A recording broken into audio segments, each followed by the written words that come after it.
What's going on, ladies and gentlemen? My name is Peter Cattani, and we're going to continue our segment with the new Draft Box 4 cards.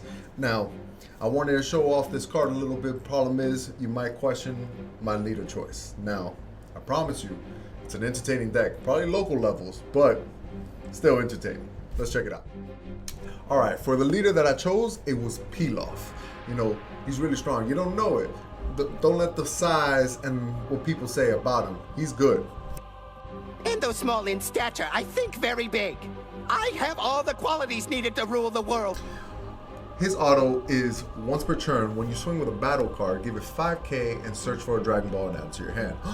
It's incredible. Not true. The fact is, if you go first, you can't attack, so you can't search any Dragon Balls. And the fact that you need to play a battle card makes it very local level. But still, hold up.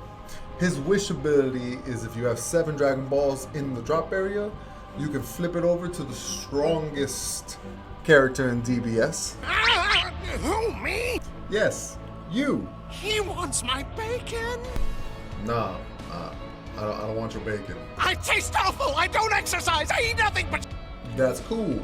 I don't barely eat pork. Anyways, so he flips over to Oolong. Awesome. And this side, it has just like Shenron. Once per turn, you can activate 3 different abilities, but you gotta pick one. You get to draw a card. You can activate a red or black desire from your hand, free, equal to the energy cost, but it's fine. Our desire is a 2-drop, so we're definitely gonna do it. And then his wish is very interesting. I want to have the world. The world's most comfortable pair of ultra soft.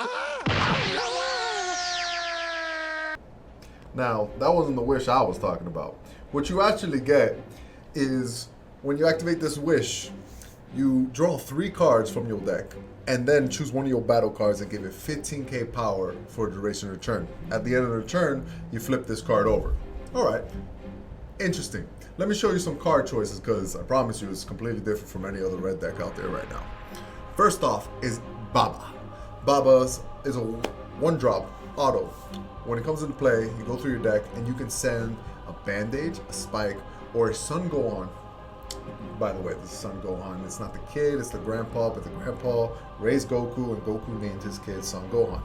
Super family oriented. You gotta love that.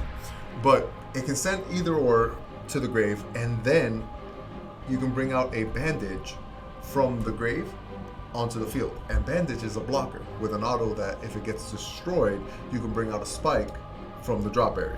Okay, cool. Mind you, they have to be in the drop for you to get these effects. So if it's destroyed and Spike's not in the grave, you don't really get anything good.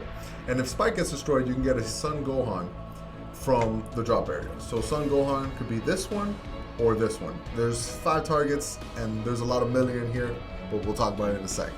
All right, let's talk about this card right here. King Piccolo's Evil's Ambition. It's probably the only reason we're trying out this Pilaf leader. It has an ability that if your leader is a red Shenron, which we are, cool, check.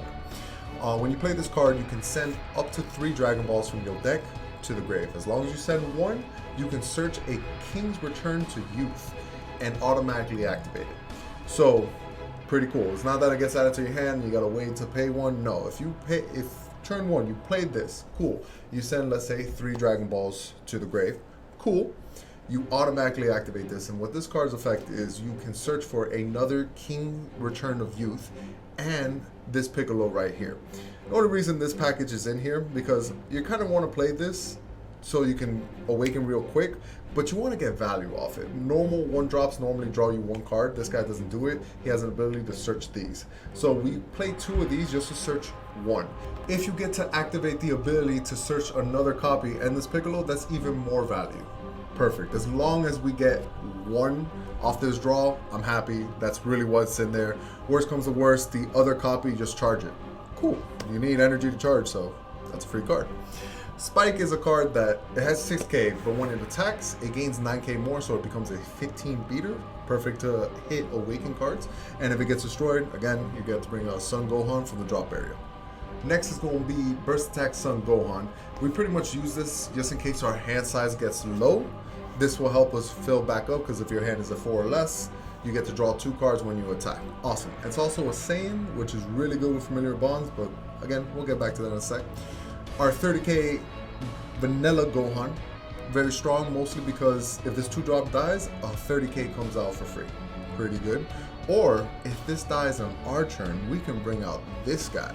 And this guy has a very interesting ability that it's 19, and active main, you can choose this card and these two in the drop area, put them in the bottom of your deck, and then search for a Grandpa Gohan from the drop area or deck and play it on the field. That Gohan gets 5k plus double strike, so it becomes a 35 double strike, and we get to play 2 because as long as it doesn't get warped, we're okay. It's always going to be somewhere. It's going to be in the deck or the drop area. We don't care. It's always going to be there. So literally, this helps you against Janemba. I'm not saying this deck is going to beat Janemba, but at least you have an option to literally pay 3, swing with 19, and then shuffle 1, 2, 3 back into the deck and bring out a 30k for Janemba to negate. But it's fine. At least there's options, and it's important to have options. Now this Goku, this monkey, that's what we should call it. This monkey is a Saiyan. Very important. 15k Saiyan, so Familiar Bond brings it out. I actually didn't know about this deck whatsoever. As I was making it, it was looking very like Panish, you know, with Fearless Pan, Double Shot, stuff like that. Very common red cards you normally see. And then I saw this combo that Familiar Bond brings this out, and this guy has Evolve, which we don't even have any Evolve targets, that's irrelevant. But critical, active main. Once per turn, burst 3. So a burst 3 is really good because we want these cards in our drop area. And once we play this turn 1, we don't want any more, so let these be in the drop area too. You burst 3, then choose 1 red battle card, KO it, and stand this back up. So you get to swing with 15 twice for critical, not bad. KOing anything, Bandage, Spike, these 2 will get you the value of this will upgrade to him, this will upgrade to a Gohan. Awesome. Mind you, it does come in rested, so it's not like super aggressive, like, oh, swing with each.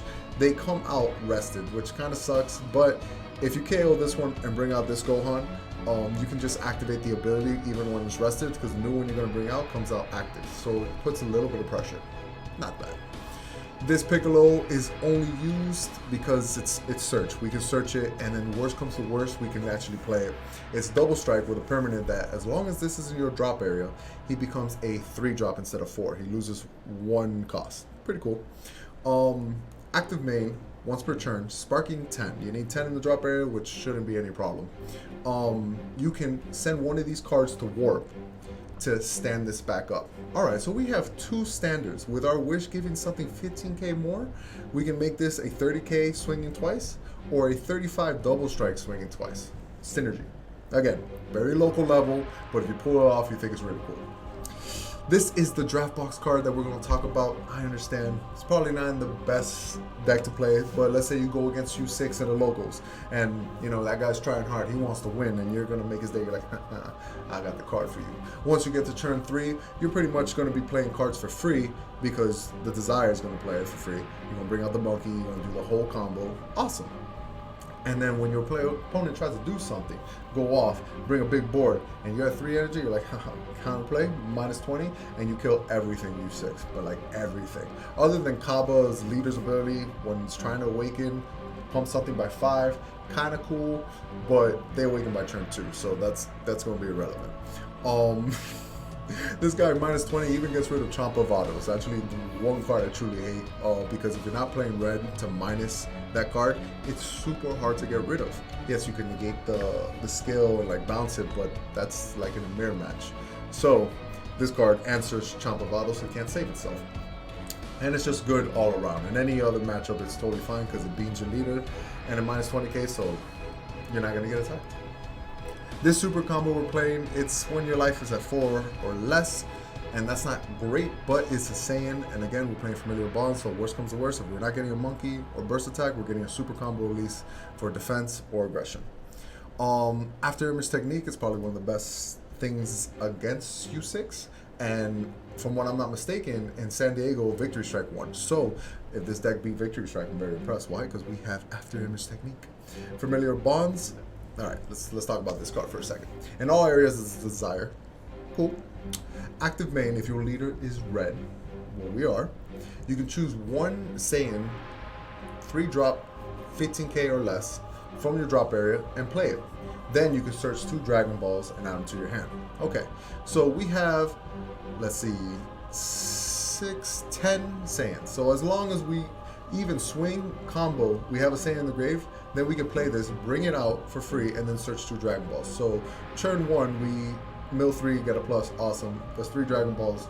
And then turn 2, you can swing with this 1 drop. It's not a big deal. Whatever you do, pump it up by 5, you search a Dragon Ball, and then use the ability of Familiar Bonds to grab a Saiyan, grab 2 more, and you got 6. Hopefully by then you drew another Dragon Ball somewhere in there, and you can awaken turn 2. Mind you, this is all like perfect sequencing, but it's doable. And then we run 7 Dragon Balls because all we want to do is draw cards.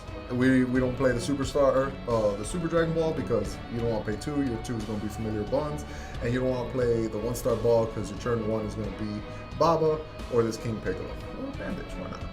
So, this is the deck. Again, there's local levels. I'm not saying, haha, I made the best deck ever. No, not. It's not what I said. This is just a fun idea with Pilaf because I never got a chance to play it, or the Bandage package, because God knows I've been waiting for somebody to play this. Everybody that comes close to it is like, oh, minus 5k your guy, like Baby Vegeta. I'm like, oh, I can kill her, bring something out. Oh, doesn't work by game mechanics. All right. Or the set 1 Broly, that doesn't KO. That places from the field to the drop area, so that didn't work. The other one that's possible to do is Star Deck Broly, the one that came to Star Deck, the green one. That one KOs, but you can only have 2 on the board, and it's kind of doable, but like it wasn't worth it because Broly's just good with his own engine. But maybe that's a deck profile for the future. Either way, thank you for joining me. Hopefully you try this out in the locals. Please try our locals. Don't take this to a big event out there. And hopefully you have fun. If you do, please put a like. Hopefully you subscribed already, and leave something in the comments. I love reading them. Till next time, guys.